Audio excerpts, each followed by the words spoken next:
Public Service Loan Forgiveness, or PSLF, is a powerful federal program designed to help individuals working in public service reduce their student loan burden. If you're employed by a qualifying organization and meet specific requirements, you could have your remaining federal student loan balance forgiven after making 120 qualifying payments. This program was created to encourage graduates to pursue careers in public service by making student debt more manageable.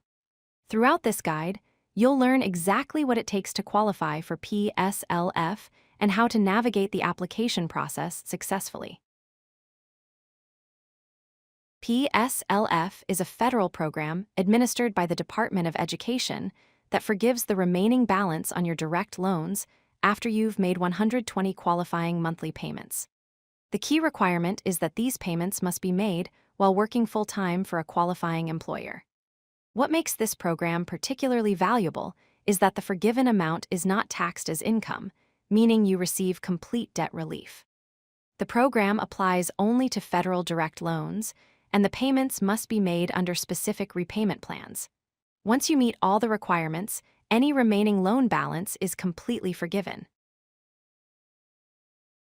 Not all employers qualify for PSLF, so understanding which organizations are eligible is crucial. Government organizations at any level qualify, including federal, state, local, and tribal agencies. Nonprofit organizations with 501c3 tax-exempt status under the Internal Revenue Code are also eligible. Additionally, certain public services qualify even if provided by non-501c3 organizations. These include emergency management, military service, public safety, law enforcement, public health, public education, public library services, school library services, and public interest law services. It's important to verify your employer's eligibility before assuming your payments will count toward forgiveness. Only specific types of federal student loans qualify for PSLF. Direct loans are the only loans that qualify, which include direct subsidized loans, direct unsubsidized loans, direct plus loans, and direct consolidation loans. If you have older federal Family Education Loan Program loans, commonly called FFEL loans or Perkins loans, these do not qualify on their own. However, you can consolidate them into a direct consolidation loan to make them eligible.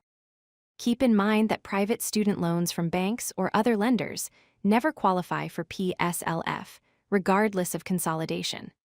Before pursuing PSLF, verify that all your loans are direct loans or consolidate eligible loans into the direct loan program. To receive loan forgiveness under PSLF, you must make 120 qualifying monthly payments. These payments don't need to be consecutive, meaning you can take breaks in qualifying employment and still count previous payments. However, each payment must meet specific criteria to qualify. Payments must be made under an income-driven repayment plan or the 10-year standard repayment plan. The payment must be for the full amount due as shown on your bill, made no later than 15 days after the due date, and made while working full-time for a qualifying employer. Once you've made all 120 qualifying payments, you can apply for forgiveness of your remaining loan balance.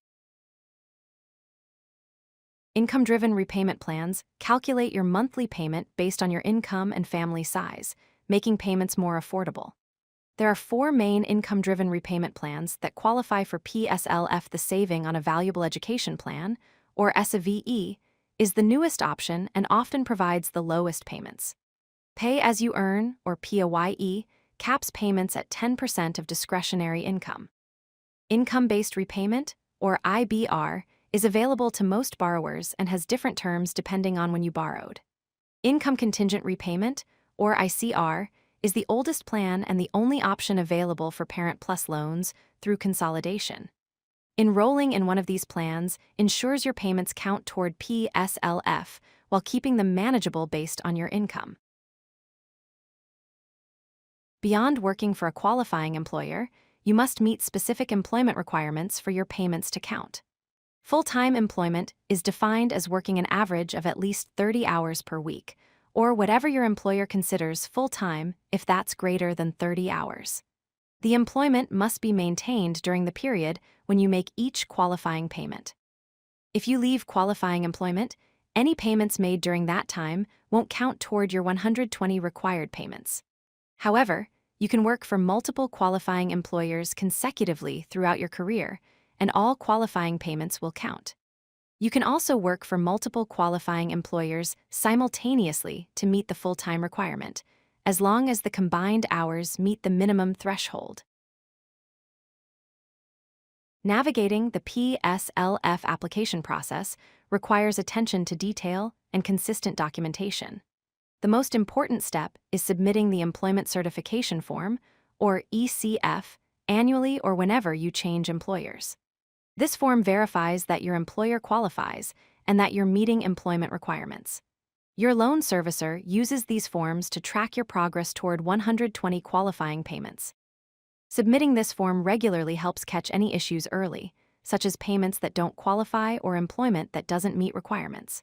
Once you've made all 120 qualifying payments, you'll submit a PSLF application for forgiveness. Your loan servicer will review your payment history, verify your employment, and process your forgiveness application. The entire process can take several months, so patience and thorough documentation are essential for success.